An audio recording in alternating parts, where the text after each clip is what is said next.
Last video में हम देख रहे थे शोल्डर पेन की हिस्ट्री कैसे लेते हैं। तो उसमें फर्स्ट लिया था where is the pain, second था how did it start, what is the movement caused it, pain severity and night pain. ये 5 पॉइंट कवर कर लिए थे। तो आज हम आगे बढ़ने वाले हैं। तो अगर वीडियो में नया है तो इस वीडियो की लिंक मैंने डिस्क्रिप्शन में रख दी है, तो वहाँ जाके देख सकते हो। तो चलो स्टार्ट करते हैं आगे के हिस्ट्री टेकिंग पॉइंट, जो बहुत ही इम्पोर्टेंट है। तो आगे का जो पॉइंट है वो है, does the pain travel anywhere. कभी कभी क्या होता है कि पेन होता है, एक्चुअल साइट होती है नेक पे, पर उसका पेन लगता है शोल्डर पे, या तो पेन लगता है रिस्ट पे। ठीक है। तो pain can spread from the shoulder to the other side of the body. For example, pain radiate down in upper arm during service in volleyball, and pain extend into neck after training. Okay, तो pen travel anywhere और not, ये पूछना है next question. उसके बाद जो next question है वो क्या है? तो नेक्स्ट क्वेश्चन है, what make it worse and what make it better. मतलब सिंपल लैंग्वेज में देखा जाए तो एग्रेवेटिंग फैक्टर कौन कौन से हैं कि जिससे पेन बढ़ जाता है, और कौन कौन से रिलीविंग फैक्टर है कि जिससे पेन रिलीफ होता है। तो ये आइडेंटिफाई करना है कि what is the aggravating and what is the relieving factor of the pain. कुछ स्पोर्ट्स के एग्जांपल लेते हैं एग्रेवेटिंग और रिलीविंग फैक्टर्स में। तो उसमें फर्स्ट है एग्रेवेटिंग फैक्टर्स। तो एग्रेवेटिंग फैक्टर्स कौन कौन से होते हैं कुछ कुछ स्पोर्ट्स में? तो जैसे कि सर्विंग के टाइम पेन होता है ज़्यादा इन टेनिस प्लेयर। ठीक है। दूसरा है स्पाइकिंग के टाइम पेन होता है इन वॉलीबॉल प्लेयर। ठीक है। तीसरा है थ्रोइंग के टाइम पेन होता है in baseball and cricket player. Okay. चौथा है स्विमिंग में, स्पेशली स्विमिंग में फ्री स्टाइल स्विमिंग करते टाइम पेन होता है। फिफ्थ है overload injury, overload gym exercise करने में भी पेन होता है। तो ये सब एग्रेवेटिंग पेन के एग्जांपल्स है कुछ। अब रिलीविंग फैक्टर्स कौन कौन से हो सकते हैं? तो रिलीविंग फैक्टर्स एक तो मेन है वो है रेस्ट, रेस्ट करने से पेन कम होता है। दूसरा है एनाल्जेसिक लेने से पेन कम हो जाता है। तीसरा है कि आर्म साइड, साइड में रखने से, आर्म को साइड में रखने से पेन कम होता है। उसके बाद है ट्रेनिंग टाइम जो है वो रिड्यूस करने से पेन कम हो जाता है। और लास्ट जो है वो सपोर्ट, आर्म को सपोर्ट देने से भी पेन कम होता है। तो ये कुछ एग्जांपल्स रिलीविंग फैक्टर्स के भी है। तो ये इंपॉर्टेंट क्वेश्चन हो गया, what is aggravating factor of the pain and what is the relieving factor of the pain. This is also important in history taking of the shoulder pain. Next जो point है वो भी बहुत ही important point है कि any shoulder blade pain, comment down की shoulder blade किसको बोलते हैं। ठीक है। तो any shoulder blade pain, any pain around the scapula,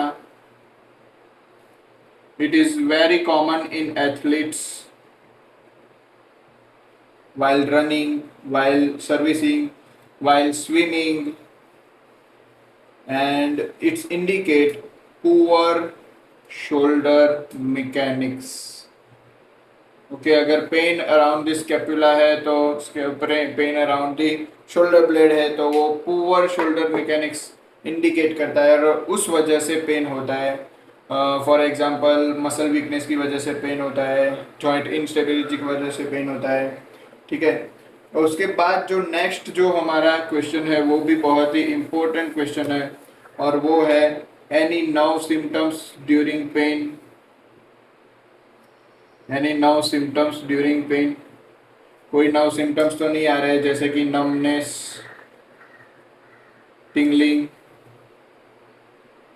and weakness, any weakness over the arm and forearm. Okay, कभी कभी क्या होता है कि rugby players report arm numbness after tackle, अगर हैवी टेकल के बाद आर्म नमनेस हो जाती है कभी कभी। तो वॉलीबॉल प्लेयर में कभी कभी क्या होता है कि स्मैश के टाइम उसको पिंग जैसा फील होता है, किसी ने पिंच की कर दिया है ऐसी फील होता है। ओके, उसके बाद का जो टेंथवा पॉइंट है वो भी बहुत ही इंपॉर्टेंट पॉइंट है, वो है any previous injury in shoulder.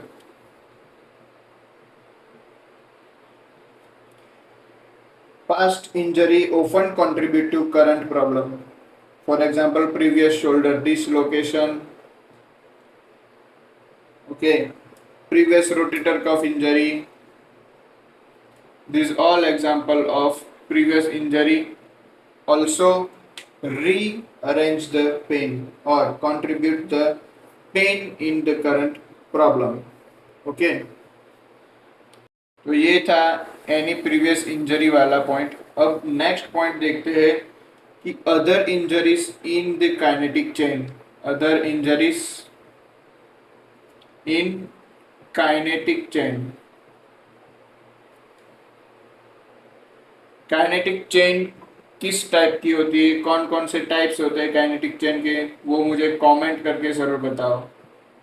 ठीक है, तो काइनेटिक चेन में कभी कभी प्रॉब्लम होता है तो उसकी वजह से पेन कहाँ आता है, तो शोल्डर पे आने की संभावना है। तो shoulder does not work alone, आप सब जानते हैं कि शोल्डर जो है वो वर्क अलोन नहीं करता है, वो स्कैपुला से अटैच है, विथ बैक, अपर बैक से भी अटैच्ड है उसके मसल्स। ठीक है, कभी कभी क्या होता है कि लंबर स्पाइन में पेन है आपको, तो उसका भी पेन कभी कभी शोल्डर पे आता है। तो ये होता है काइनेमेटिक चेन में कभी कभी प्रॉब्लम होती है कि उस वजह से पेन रेडिएट होता है अदर जगह पे। Cricketers with previous lumbar spine pain and swimmers with thoracic stiffness affecting the shoulder mechanics. अगर अपर बॉडी में, अपर बैक में प्रॉब्लम है तो उसका प्रॉब्लम का साइन भी शोल्डर पेन के रूप में बाहर आता है। और लास्ट जो है वो बहुत ही इम्पोर्टेंट पॉइंट है, और वो इम्पोर्टेंट पॉइंट है ट्रेनिंग लोड।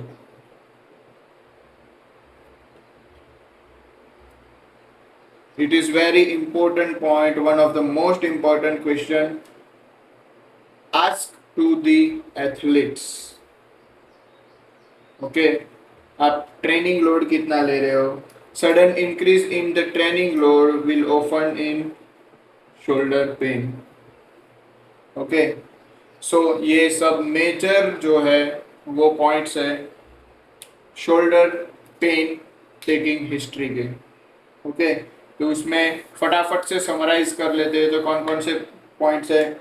तो फर्स्ट है where is the pain, pain कहाँ पे हो रहा है। सेकेंड है स्टार्ट कैसे हुआ पेन। ओके, थर्ड है कि व्हिच स्पोर्ट्स मूवमेंट में आपको पेन होता है। ओके, फोर्थ है पेन सीवियरिटी। फिफ्थ है नाइट पेन। सिक्स्थ है एनी रेडिएटिंग पेन। सेवेंथ है aggravating and relieving factor,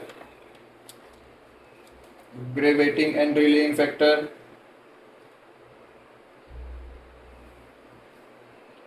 eighth है any shoulder blade pain, any shoulder blade pain. Ninth है any nerve symptoms pain. Tenth है previous injury. 11th है other kinetic chain pain and 12th है training load. तो ये 12 point cover करने से जो है बहुत ही आसान हो जाता है शोल्डर पेन को डिस्क्राइब करने में। ठीक है, तो अगर ये 12 पॉइंट अगर आपको आ गए तो आपको शोल्डर हिस्ट्री टेकिंग में बहुत ही आसानी होगी। तो अगर वीडियो पसंद आया तो वीडियो को लाइक कीजिए और अपने दोस्तों के साथ शेयर कीजिए, और अगर चैनल पे नए आए हो तो चैनल को सब्सक्राइब करना मत भूलिए।